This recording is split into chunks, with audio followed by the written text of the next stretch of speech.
ہندوستان میں مغلیہ حکومت کی داغ بیل یوں تو 933 ہجری بمطابق 1526 عیسوی میں بابر کے ہاتھوں ڈالی جا چکی تھی، لیکن بابر اور ہمایوں کے عہد حکومت تک مغلیہ حکومت بر صغیر میں کوئی خاص استحکام حاصل نہ کر سکی تھی، یہاں تک کہ ہمایوں کے مرتے ہی وہ تمام علاقے بھی باغی ہو گئے جن کو ہمایوں نے دوبارہ فتح کیا تھا۔ حقیقت یہ ہے کہ ہمایوں کے زمانہ حیات تک مغلیہ حکومت ہندوستان میں مستحکم نہ تھی، یہی وجہ ہے کہ ہمایوں کے مرتے ہی اس کمزور حکومت کا سنبھلنا ناممکن سا ہو گیا تھا۔ ہمایوں کے مرنے کے 17 دن بعد اکبر کا اتالیق بیرم خان اکبر کو پنجاب لے گیا اور وہاں اسے تخت نشین کر دیا۔ شہنشاہ جلال الدین محمد اکبر کی تخت نشینی کی رسم بڑی دھوم دھام کے ساتھ منائی گئی۔ اکبر جس وقت تخت نشین ہوا تو اس کی عمر صرف 13 برس اور 9 مہینے کی تھی۔ اس کم عمری کے باوجود بھی اکبر بے حد ذہین اور ہوش مند تھا۔ اکبر چونکہ نو عمر تھا، اس لیے تمام مالی اور ملکی معاملات کا اہتمام بیرم خان کے ہاتھ میں آ گیا۔ ہمایوں نے مرنے سے صرف چند روز قبل ہی بیرم خان کو اکبر کا اتالیق مقرر کیا تھا۔ بیرم خان ہمایوں کا بہت پرانا اور مخلص ساتھی تھا، جس نے کہ ہمایوں کا نازک ترین حالات میں بھی ساتھ دیا تھا اور بڑے بڑے کارہائے نمایاں سر انجام دیے تھے۔ یہ حقیقت ہے کہ اگر اکبر کو بیرم خان جیسا لائق معاون نہ مل گیا ہوتا تو شاید مغلوں کو اس بر صغیر میں وہ عروج بہت ہی مشکل سے حاصل ہوتا جس کی داستانوں سے آج تاریخ رنگی ہوئی ہے۔ ہمایوں کی موت اور اکبر کی تخت نشینی کے فوراً ہی بعد افغانستان اور ہندوستان میں ایک ساتھ بغاوتیں اٹھ کھڑی ہوئیں۔ باغی سمجھتے تھے کہ اکبر ناسمجھ لڑکا ہے، وہ کیا مقابلہ کر سکے گا، اس لیے یہی موقع ہے کہ ہمایوں اور اس کی اولاد کے اقتدار کو ختم کر دینے کے بعد اپنے لیے رستہ صاف کر لیا جائے۔ چنانچہ مرزا سلیمان حاکم بدخشاں نے بدخشاں میں خود مختاری کا اعلان کر دیا اور کابل کا محاصرہ کر لیا، مگر کابل اور غزنی کے حاکم مؤنم خان نے مرزا سلیمان کا مقابلہ کرنے کے بعد مرزا کو صلح کے لیے مجبور کر دیا اور اس طرح یہ فتنہ زیادہ نہیں ابھر سکا۔ دوسری طرف حاکم پنجاب شاہ ابو معالی حسین نے اکبر کے خلاف بغاوت کر دی اور حاجی خان جو شیر خان کے غلاموں میں سے تھا اس نے حملہ کر کے نارنول کا محاصرہ کر لیا۔ لیکن اکبر کو سب سے زیادہ خطرہ سکندر شاہ سوری کا تھا، جو کوہستان سوالک سے نکل کر بار بار پنجاب میں طوفان برپا کر چکا تھا۔ اکبر وہاں سے لشکر لے کر سکندر شاہ کی سرکوبی کے لیے سوالک کی طرف گیا اور وہاں سے جلندھر جا پہنچا۔ جلندھر آنے پر بادشاہ کو اطلاع ملی کہ ہمایوں بقال نے آگرہ اور دہلی میں مغلیہ فوج کو شکست دینے کے بعد ان دونوں اہم شہروں پر قبضہ جما لیا ہے۔ ہیمو بقال سلطنت سور کے آخری حکمران احمد شاہ عادل کا وزیر اعظم اور سپہ سالار تھا۔ یہ ابتدا میں شیر شاہ سوری کے لشکر میں نمک بیچا کرتا تھا، اس کے بعد ترقی کرتے کرتے اس درجے تک پہنچ گیا۔ یہ بڑا دلیر اور ہوش مند تھا۔ ہیمو بقال نے احمد شاہ عادل کے تقریباً تمام مخالفوں کو شکست دے کر ختم کر دیا تھا۔ ان مارکوں سے فارغ ہونے کے بعد ہیمو بقال مغلوں کے مقابلے کی تیاریوں میں مصروف ہو گیا۔ اسے اطلاع ملی کہ ہمایوں مر گیا ہے۔ اس خبر نے اس کے حوصلے کو اور زیادہ بڑھا دیا اور وہ فوراً 1000 ہاتھی اور 50,000 سوار لے کر آگرہ کی جانب بڑھا۔ مغل سردار سکندر خان اس کے مقابلے کی تاب نہ لا کر شہر چھوڑ کر دہلی بھاگ گیا۔ ہیمو بقال اس کا تعاقب کرتا ہوا دہلی آ گیا اور یہاں اس کا مقابلہ تردی بیگ سے ہوا۔ تردی بیگ کو شکست ہو گئی اور وہ پنجاب کی طرف فرار ہو گیا۔ ہیمو بقال نے دہلی پر قبضہ جمانے کے بعد اپنا لقب راجہ بکر مانجیت اختیار کیا۔ اس کے بعد ہیمو بقال مغلوں کو ہندوستان سے نکالنے کے لیے پنجاب کی طرف آگے بڑھا۔ آگرہ اور دہلی میں ہیمو بقال کے مقابلے پر پے در پے شکستیں کھانے کے بعد اکبر کے امرائے سلطنت ایسے گھبرائے کہ وہ ہندوستان سے کابل بھاگنے کے لیے بالکل آمادہ اور تیار ہو گئے۔ اکبر کو اس کے امرائے سلطنت نے مشورہ دیا کہ اس غیر ملک میں ہاتھیوں سے اپنے آپ کو کچلوانے سے بہتر ہے کہ ہم مل کر کابل چلیں اور وہاں سے نیا لشکر لا کر دوبارہ ہندوستان پر قبضہ جما لیں۔ لیکن بیرم خان نے امرائے سلطنت کے اس مشورے کی شدید مخالفت کرتے ہوئے کہا، بادشاہ تو ابھی بچہ ہے، اس کو کوئی کچھ نہیں کہے گا، لیکن ہمارے منہ پر شکست کی سیاہی لگ جائے گی۔ ہماری غیرت کا یہ تقاضا ہے، یا تو مر جائیں یا فتح حاصل کریں۔ اکبر نے بیرم خان کی تائید کرتے ہوئے کہا کہ خان بابا جو کچھ کہہ رہے ہیں وہی درست ہے، ہم لڑیں گے، مریں گے، مگر ہندوستان سے واپس نہیں جائیں گے۔ نو عمر بادشاہ کے اس ہمت اور فیصلے کے بعد امرائے سلطنت میں بھی کچھ غیرت پیدا ہوئی اور وہ لڑنے مرنے کے لیے تیار ہو گئے۔ ہیمو بقال کو جب معلوم ہوا کہ اکبر سرہند میں ہے تو اس نے پانی پت سے اپنا توپ خانہ سرہند کے لیے روانہ کیا۔ اکبر بھی سرہند سے روانہ ہو کر پانی پت کی طرف چل دیا۔ علی قلی شیبانی کو 10,000 سوار دے کر اکبر نے پہلے ہی پانی پت کی طرف روانہ کر دیا تھا۔ شیبانی نے پانی پت کے قریب ہیمو بقال کے توپ خانے پر اچانک حملہ کر کے اس پر قبضہ کر لیا۔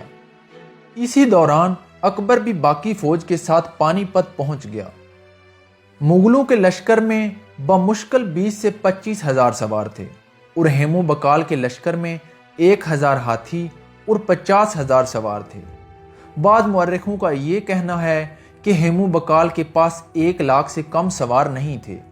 غرض کہ ان دونوں لشکروں کا 10 محرم 964 ہجری بمطابق 1556 عیسوی میں سخت مقابلہ ہوا۔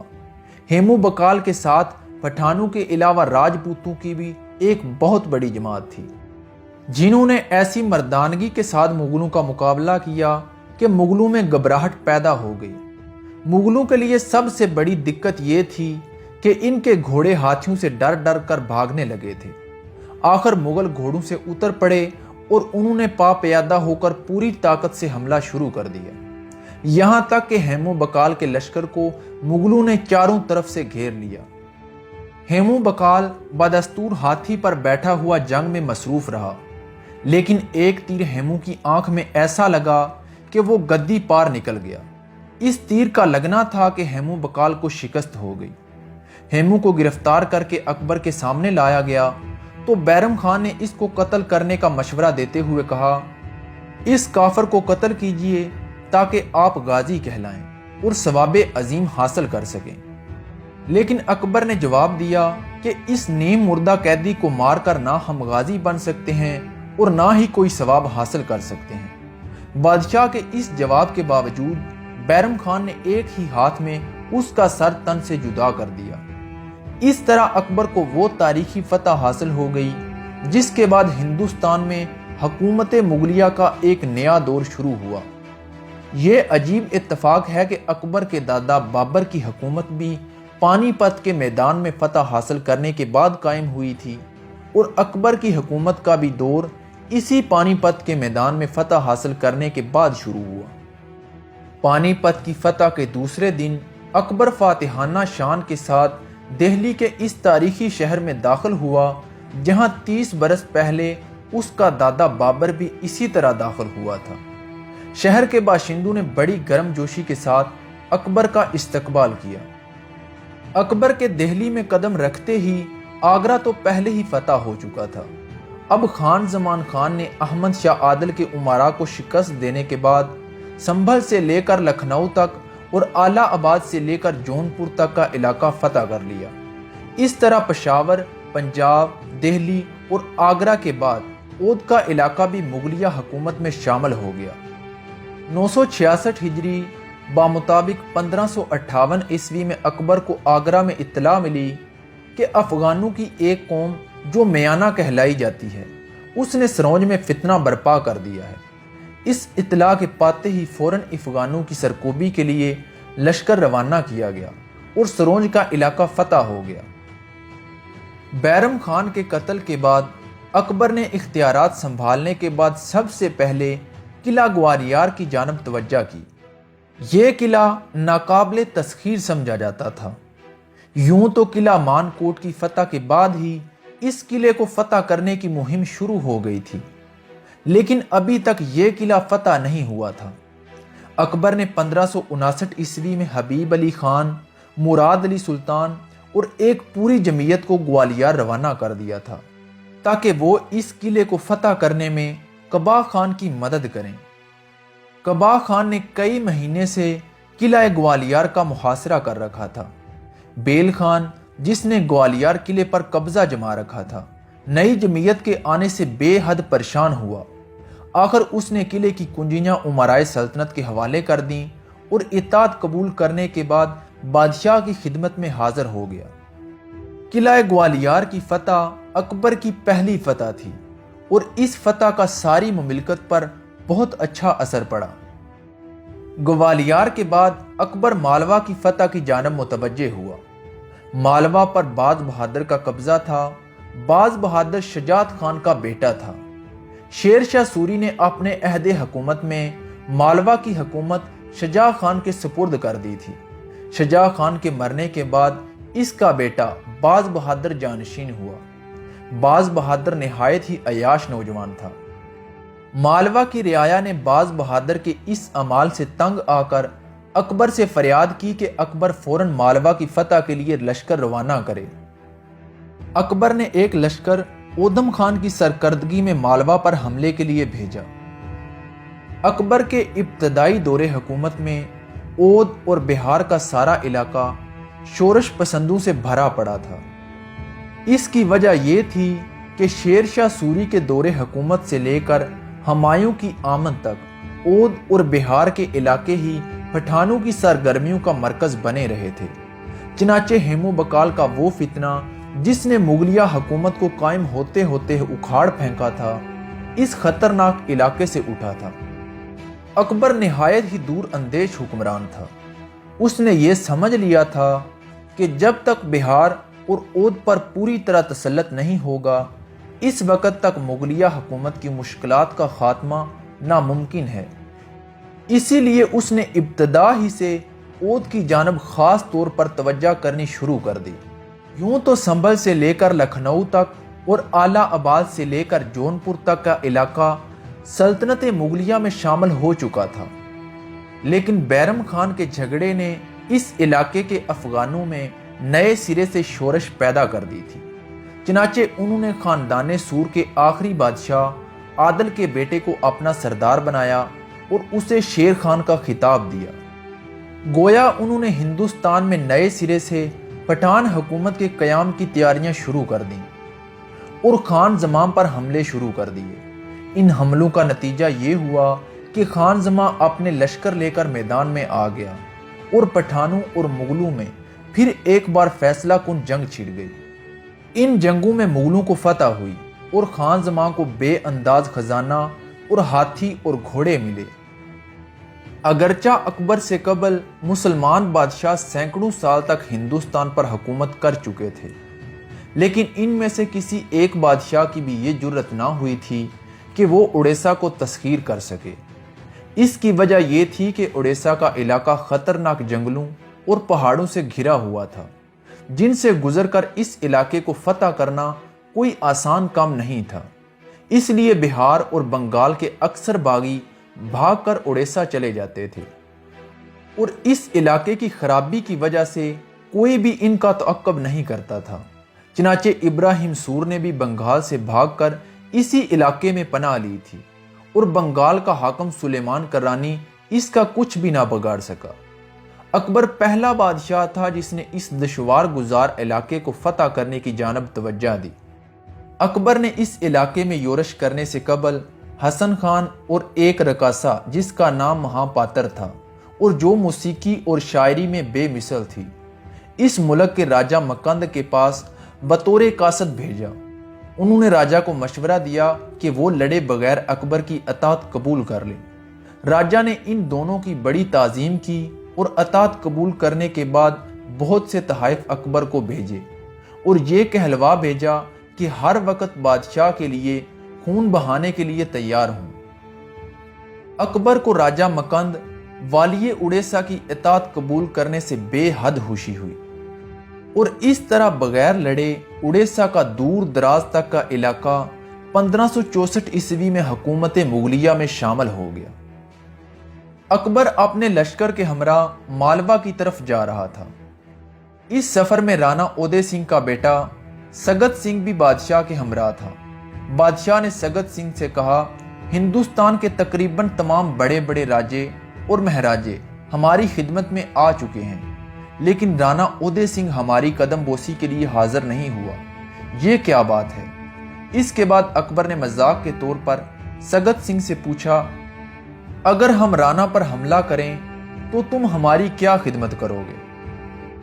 سگت سنگھ خاموش ہو گیا، لیکن ایسا خوف زدہ ہوا کہ چند روز کے اندر اندر اچانک اکبر کے پاس سے بھاگ گیا۔ سگت سنگھ کے فرار ہونے کے بعد کیونکہ اکبر کو یہ یقین ہو گیا تھا کہ رانا اودے سنگھ کوئی شرارت کرنا چاہتا ہے، اس لیے وہ چتوڑ کی فتح کے لیے آگرہ سے روانہ ہو گیا۔ اکبر نے قلعہ چتوڑ کے سامنے ڈیرے ڈال دیے اور پوری تیاری کے بعد قلعے کی تسخیر میں مصروف ہو گیا۔ اکبر نے فوج کے ایک حصے کو تو گرد و نواح کا علاقہ فتح کرنے کے لیے بھیج دیا تاکہ وہ قرب و جوار کے باغی راجپوتوں کا صفایا کر دے، اور بقیہ فوج قلعے کی تسخیر پر متعین کر دی۔ اکبر نے اس قلعے کو فتح کرنے کے لیے بڑے ہی اہتمام کیے تھے۔ قلعے کے گرد اپنے آدمیوں کی حفاظت کے لیے ایک نئی فصیل تعمیر کروائی۔ اس کے بعد اس نے قلعے کی بنیادوں کو کھدوا کر اس میں قلعے کو اڑانے کے لیے جا بجا بارود بھروا دیا۔ غرض یہ کہ اس قلعے کو فتح کرنے کے لیے اکبر نے ایسا اہتمام کیا جو اس سے قبل کسی نے نہیں کیا تھا۔ ان انتظامات سے فارغ ہونے کے بعد پوری طاقت کے ساتھ مغل فوج نے حملے شروع کر دیے۔ قلعے کے بعد حصوں کو بارود سے اڑا دیا گیا اور جدید تعمیر شدہ سیڑھیوں اور ڈھلوانوں کے راستے سے شاہی لشکر کے سپاہی اس قلعے میں اترنے شروع ہو گئے۔ راجپوتوں نے سب سے پہلے تو چیتا تیار کر کے اس میں اپنی عورتوں کو جھونک دیا۔